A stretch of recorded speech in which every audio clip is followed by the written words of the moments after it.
Olá, pessoal! Sejam muito bem-vindos ao nosso primeiro podcast do nosso podcast.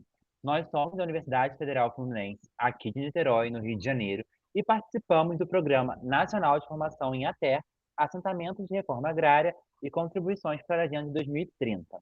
O nosso objetivo aqui desse projeto é capacitar jovens extensionistas das universidades, oferecendo então vagas de estágios e residências, além de fortalecer o conhecimento dos jovens assentados em extensão rural.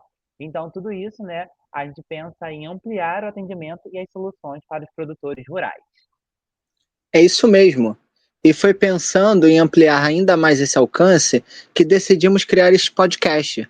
Queremos trazer informações úteis e práticas sobre o universo rural, como gestão de propriedades, sustentabilidade, políticas públicas e muito mais.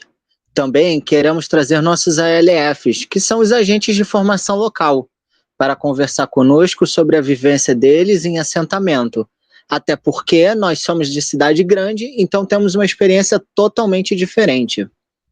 E já que você falou, né, eu acho muito válido se apresentar também, para que quem esteja ouvindo a gente possa conhecer e quem está falando aqui também. Então, gente, o prazer. Eu sou o Pedro, eu sou estagiário do projeto, faço Universidade de Engenharia Agrícola na UF. E eu sou o Felipe, eu também sou estagiário do projeto, também estou me formando agora em engenharia agrícola. E no episódio de hoje nós vamos falar sobre o CAD único. Você sabe o que, que ele é? Não? Então vem com a gente.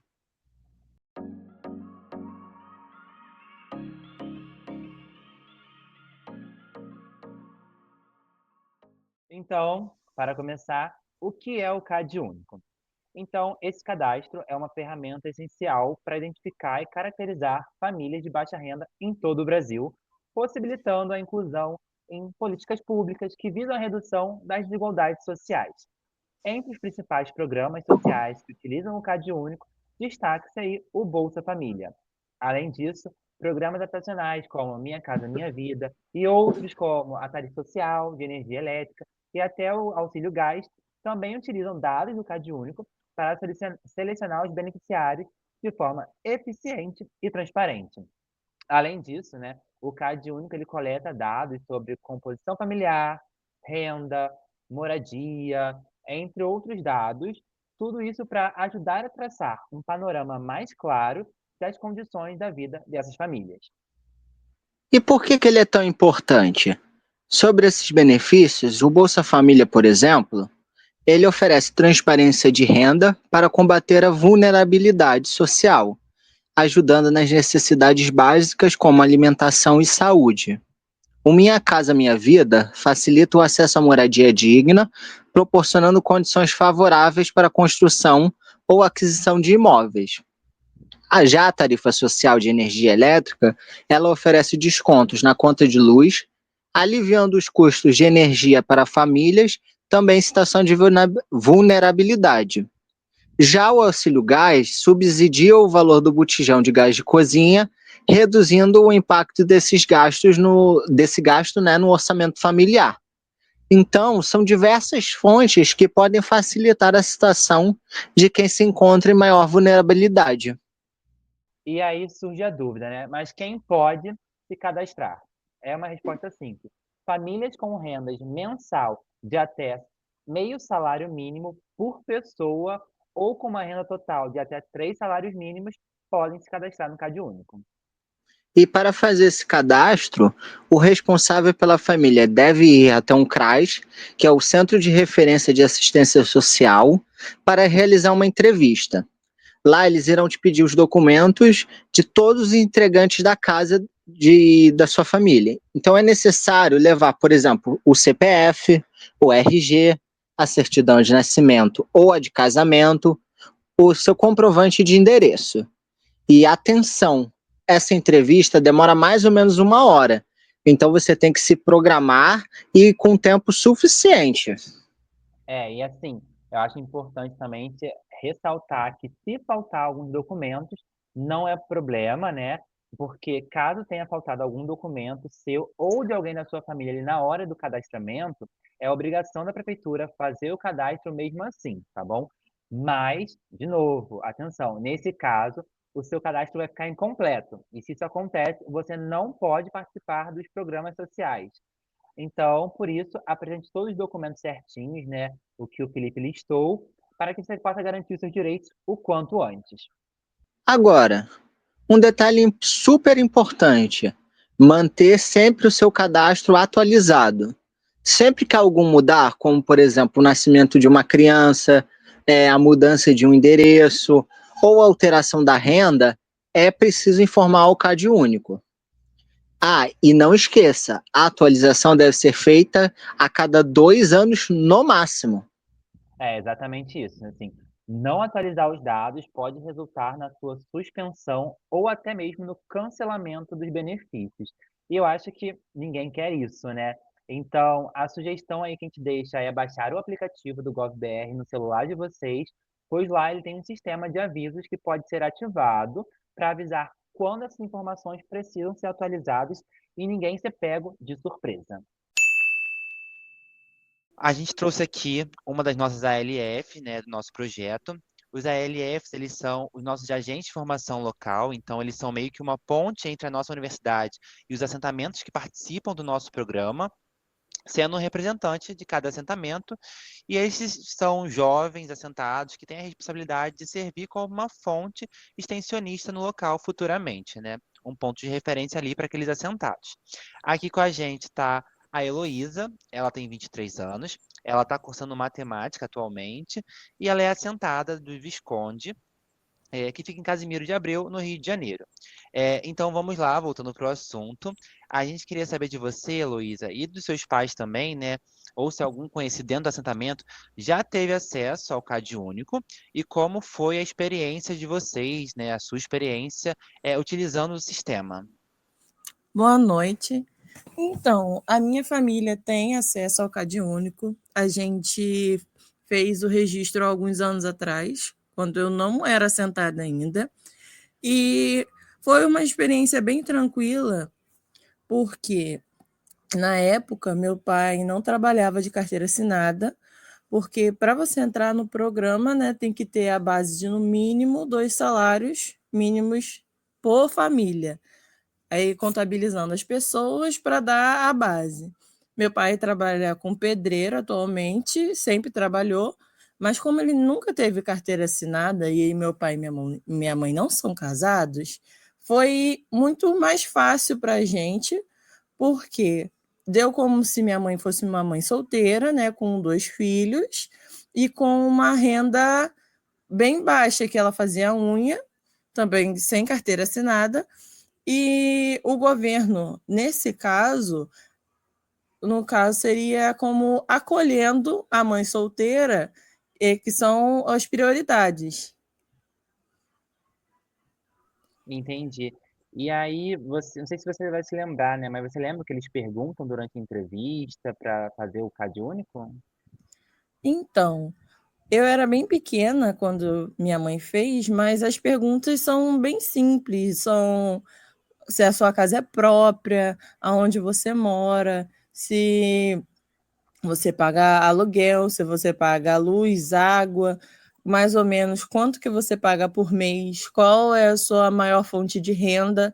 Então, com a quantidade de filhos, pede todas as documentações, no caso, né, identidade, CPF, o comprovante de residência, e fazem uma análise em volta disso. Então, como você era criança, né? Que já tem bastante tempo, provavelmente você deve ter alguma noção, tipo assim, se esse cadastro, ou fazer parte do cadastro, o que que teve de mudança dentro da sua família fazendo parte desse programa do governo, né? Então, com o programa do governo, nós conseguimos também o Bolsa Família. No caso, eu e meu irmão, na época, né, era uma renda a mais para minha mãe e para o meu pai, que ajudava a gente a pagar as contas, comprar algumas coisas a mais, principalmente para mim e para o meu irmão, como material escolar. Hoje em dia, como eu sou maior de idade, minha mãe só tem o Bolsa Família do meu irmão, que foi conseguido pelo CAD Único, né?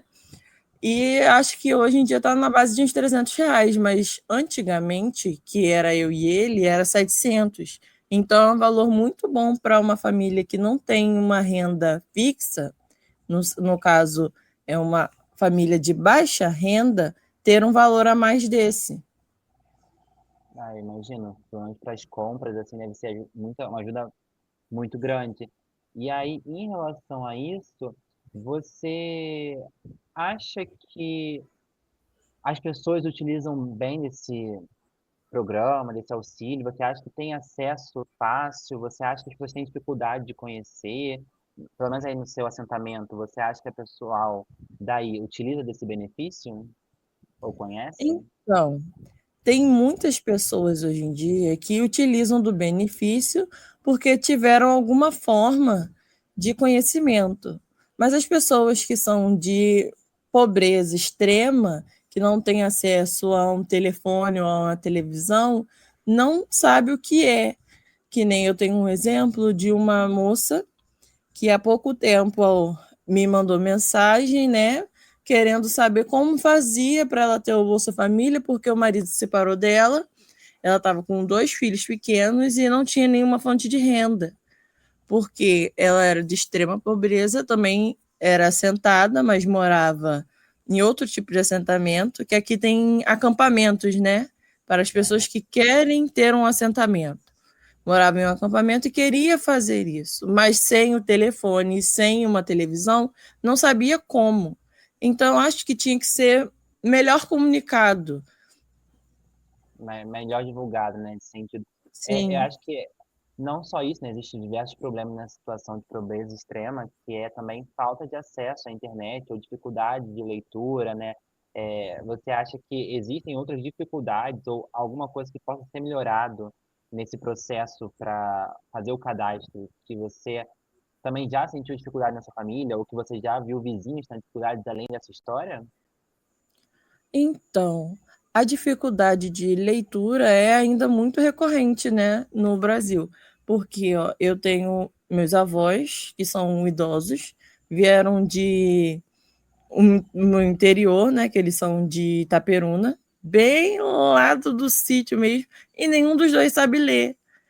Aí, para eles conseguirem se aposentar, para eles conseguirem todos os benefícios do governo, teve que alguém auxiliar eles, teve que ir com eles, mostrar como que fazia todo esse processo, porque senão eles não iam conseguir. Então, acho que alguém tinha que fazer esse auxílio para as pessoas de extrema pobreza. Olha, a língua enrolou. Normal. É, Enfim, eu acho que é para ser mais uma coisa rapidinha mesmo, ouvir a voz de alguém que passou por isso, né, que tem experiência, que tem vizinhos que também passaram por isso, né, familiares mais velhos também nesse sentido. Eu agradeço muito a sua presença aqui, Heloísa, para poder compartilhar com a gente. Mas antes de Nada. você se despedir, eu queria saber se você tem alguma informação que você julgue importante ou que gostaria de compartilhar sobre o Cade Único, que você acha que seja relevante o pessoal saber assim. Então, o CAD único, hoje em dia, é feito somente pessoalmente, né? E tem muita gente que não sabe em que órgão fazer. Em todos os municípios tem no caso, um programa familiar que é, que é geralmente colocado junto com os programas escolares ou os programas desse tipo de benefício, que as pessoas têm que ir atrás, procurar, para saber se tem a capacidade de ganhar, no caso. Porque Aham. tem muita gente que não sabe como, não sabe aonde, não sabe o que fazer para conseguir, entendeu? Aí, essa parte que eu acho que a gente tinha que ajudar, auxiliar mais.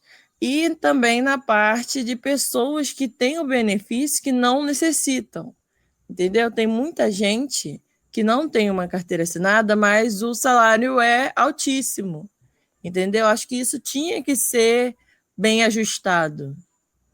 Uhum. Aquela questão de atualizar as informações também que a gente estava discutindo antes, para que as pessoas que têm uma renda maior e já não precisam mais do sistema, né, possam ceder a vaga para os próximos, né? Sim. Então, Heloísa, muito obrigado por ter participado aqui com a gente, tá? A gente agradece bastante e foi muito interessante ouvir sua experiência nesse pequeno período de tempo. Nada, obrigado a você. E agora, para finalizar, vamos responder algumas perguntas frequentes sobre o CadÚnico. E a primeira delas é: como posso garantir que o cadastro da minha família será aceito? E quais são os principais erros que as pessoas cometem ao realizar esse processo? Então, Felipe, para garantir que o cadastro seja feito, é importante ter todas as documentações necessárias em mãos e garantir que as informações fornecidas sejam precisas e verdadeiras. Cometer um erro aí, né, conforme informar dados incorretos, esquecer documentos importantes ou então não atualizar o cadastro corretamente ou regularmente pode dificultar o acesso a esses benefícios. Tá, mais uma pergunta. Quais são as principais diferenças entre o CadÚnico e outros cadastros sociais que existem no Brasil, como, por exemplo, o cadastro de empregados domésticos ou o cadastro de trabalhadores rurais? Então, o CadÚnico ele é mais abrangente, né? Ele foi criado justamente para identificar todas as famílias de baixa renda em todo o Brasil, enquanto os outros cadastros, no caso, né, como o de empregados domésticos ou de trabalhadores rurais, são mais específicos para determinada categoria e não tem essa mesma abrangência mesmo de acesso a benefícios sociais. E uma dúvida muito comum, Pedro: quais são as consequências de não manter o cadastro atualizado e como isso afeta os programas sociais? Então, como a gente já falou no último bloco, né, não manter os cadastros atualizados pode resultar na suspensão ou no cancelamento do benefício, como Bolsa Família, tarifa social de energia elétrica, né? E isso ocorre porque o governo precisa dos dados atualizados para garantir os benefícios. Eles são direcionados para quem realmente vai precisar, com base na atual situação da família. E uma pergunta interessante também nessa linha de raciocínio. Se um membro da minha família foi removido do CadÚnico, isso afeta a elegibilidade para os benefícios de toda a família? Sim, afeta, porque justamente, né, pode afetar a situação familiar e o que se refere aos benefícios, especialmente se ele for o responsável ou o principal fonte de renda da família. Por isso que eu falei, é fundamental manter todos os dados das famílias corretamente registrados e atualizados, justamente para garantir que todos tenham acesso ao programa de assistência social. E uma última pergunta: o que acontece se a minha família ultrapassar a faixa de renda permitida para o CadÚnico? A minha família pode perder os benefícios automaticamente? Vamos lá. Se a família ultrapassar a faixa de renda definida para o CadÚnico, a inscrição pode ser cancelada. Porém, se a mudança for temporária, né, como a gente falou, incluir ou retirar de membros, a família pode ser orientada a buscar outro tipo de benefício ou fazer uma atualização ali para refletir a nova realidade econômica deles. É sempre bom ficar atento às alterações e procurar orientação sempre no CRAS para poder entender como proceder daí em diante. Muito legal, Pedro, essas nossas perguntas, que foram algumas das dúvidas, né, mais comuns sobre o CadÚnico que surgem e passam pela cabeça de todo mundo. Mas se ainda restou alguma pergunta, não temos que hesitar em procurar informações diretamente no CRAS ou nos sites oficiais do governo.